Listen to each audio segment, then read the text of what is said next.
Kassope, this site we're at now, was ruled by the Cassopaeans, who were an offshoot of the Thesprotians. Now these were a tribe around the 5th century BC, although there is evidence here, and it certainly looks like it, that there was much earlier occupation here. Some of these polygonal walls are simply massive. We've got a basic kind of orthogonal wall here, but as we get into the site we'll see some remarkable polygonal and cyclopean stonework. And they were interested in working with agriculture, animal husbandry, water, and farming the land, and they were kind of very advanced for their time. But the earlier culture here was most likely the Pelasgians or the Danians, and this would have been one of the northern, most remote areas, just south of the Necromantium, which is not too far from Parga. This is about an hour south of Parga, but this would have been an important site, and certainly because it's along the coast, and it would have been well defended, and there's a very large cyclopean megalithic wall around most of the site, including within the construction of one of the big auditoriums, which suggests that could be dating going back here to the time of 2700 BC, where the thermoluminescence dating dated the Hellenistic pyramid. But maybe not. Maybe this is a slightly later culture, and they regurgitated and reworked the walls using slightly smaller stones, because some of the earlier sites are much bigger stones. In fact, the first kind of evidence that came out of Kassope or Kassopea is actually from the Palaeolithic era, when they found evidence of settlements up in the mountains here. And it was mentioned, the site, all the way into about 312 BC. It was eventually destroyed by Romans in 168 to 167 BC and probably abandoned in 31 BC. But it's interesting because the site, when it was in its heyday, actually minted its own coins and its own culture within this part of Greece. So this is the Agora. This is the open space. It's surrounded by public buildings, and it was the centre of the city's political, administrative and religious centre. Open air gatherings would take place here. This is all from the 4th century BC onwards, really, for a few hundred years. And you know, it's an interesting site. We're here for the polygonal walls, we're here for the more ancient elements of this site, but we'll have a little look round. For example, we have a very ruined auditorium just over here, and this kind of looks into this public space, but also it looks out into this beautiful bay, which we'll have a look at. But we see some impressive stonework here, very high level of polygonal masonry, which we'll go and look at over in the main segment over there. And it goes up the hill there. There's another auditorium up the top. There's quite a few different elements to this site. It's quite a large site, in fact. There's no one else here. This is not visited. This is not a public site anymore. It's been closed down pretty much. Maybe it's closed for the winter. And just blocks lying around everywhere. Quite easy to find though. But then we have this beautiful panorama looking out into the sea here, into the valleys below. That is really some view. You really would want to live here. It does appear to be a more ancient site. There is evidence of potentially Mycenaean occupation here. This may account for these remarkable polygonal wall foundations that we find in this lower part of the site. So we'll just walk along this part here. This is the Agora. It's where all the meetings would take place and so forth. So this would have been a thriving kind of metropolis up on the hills here. We have a beautiful curved forecourt piece then. But let's get up there. Let's just push our way up there. Let's just, because this is a very, very interesting site actually. It's really off the beaten path. It's about an hour south of Parga, and it's really worth a visit. I mean, it's a beautiful location.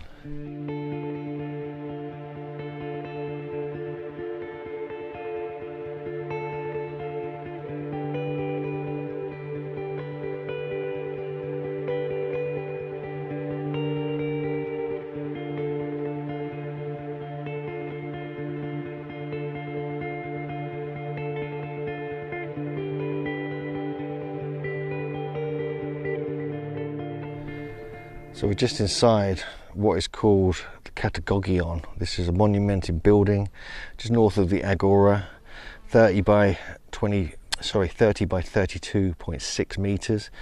Apparently it's a public building, supposedly built in the 3rd century BC. It's supposed to be a hostel for guests and things like this. Other people say it was for shops. But the notably high crepice of the building, which we'll see over in this corner, we'll get a close-up of that in a moment. Very large limestone blocks, and we see that in, you know, most of the site, to be honest with you.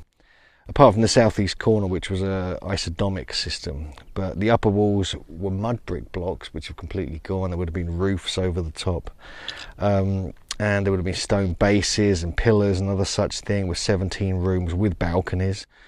But there were, you know, underneath here, you know, there were the foundations of houses which were older, longer and narrow buildings, which would have been potentially the 4th century or more ancient times. So let's just have a little look around here. This is the main central sort of plaza, if you like, but over here, we'll start over in this corner. We have this kind of unusual, sort of almost like triangular shaped room. We have another unusual shaped room here. So some people say this was for stores, but they seem, you know, there's no entrance there, but there is on this one. Whereas other people say this where, you know, guests would stay, like an ancient hotel, which would be pretty cool, you know, polygonal hotel, probably called that. And we have other unusually shaped corner rooms here. Beautiful stonework though, I mean, it is pretty remarkable. I mean, if it is Hellenistic, then respect to the Hellenistic masons, they were pretty good at what they do. But all over here we see this remarkable polygonal stonework, and you see the large wall at the back. This is similar to what you're going to see at Delphi and things like this, similar to sites all over Greece, but the fact that we have dating going back to 2720 BC for the Hellenicon pyramid does suggest that this style at least was used then. So either this was that date, or it's a bit younger and they were copying the style in the 4th century BC onwards. So the polygonal and cyclopean walls of Kassope or Kassopia are just absolutely amazing. There's about 4.5 miles or 6 kilometers of these walls.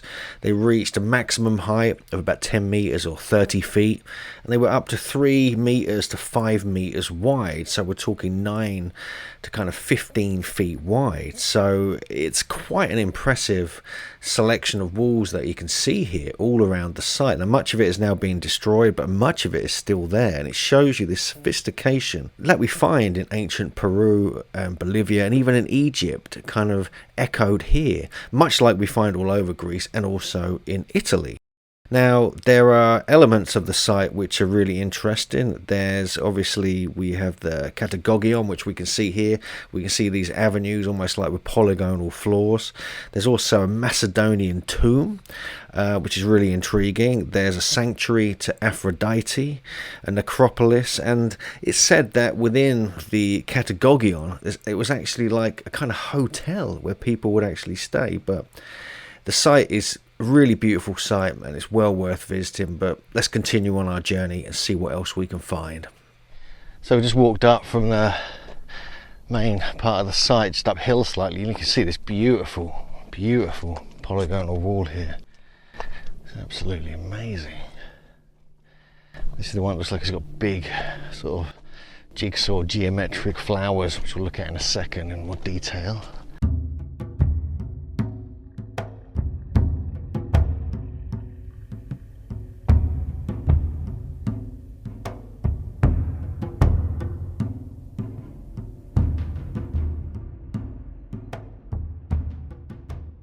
Yet more delightful polygonal walls here.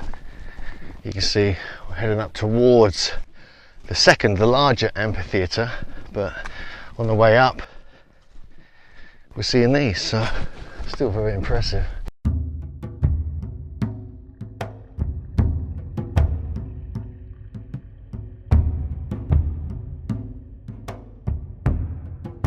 So here we have massive polygonal walls propping up a giant amphitheatre. You can see the stones all the way around here.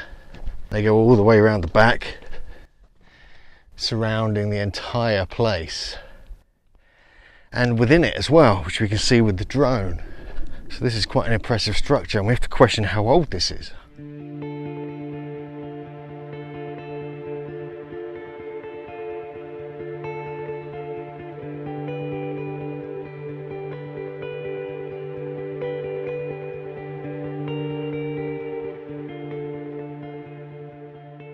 So you can see these ones sloping up. We have to question, are these as old as the Hellenicon dating going to 2700 or so BC? So therefore, is this an ancient Pelasgian or Danian amphitheatre, or was this Hellenistic as is traditionally thought, or even a bit later? There's even a lintel on the doorway at the back up there, probably one of the entrances in. This is an amazing sight. Behind me is the main amphitheatre at the top of the hill with the mountain behind it, but there's other structures all over the place. But Kassope really is an interesting place. You can see it on Google Maps, so you can find it easily. They're reconstructing this at the moment. We came in, there's no one here at all, but we're going to head out now. But you know, it's well worth a visit if you're interested in polygonal walls and ancient structures here in ancient Greece.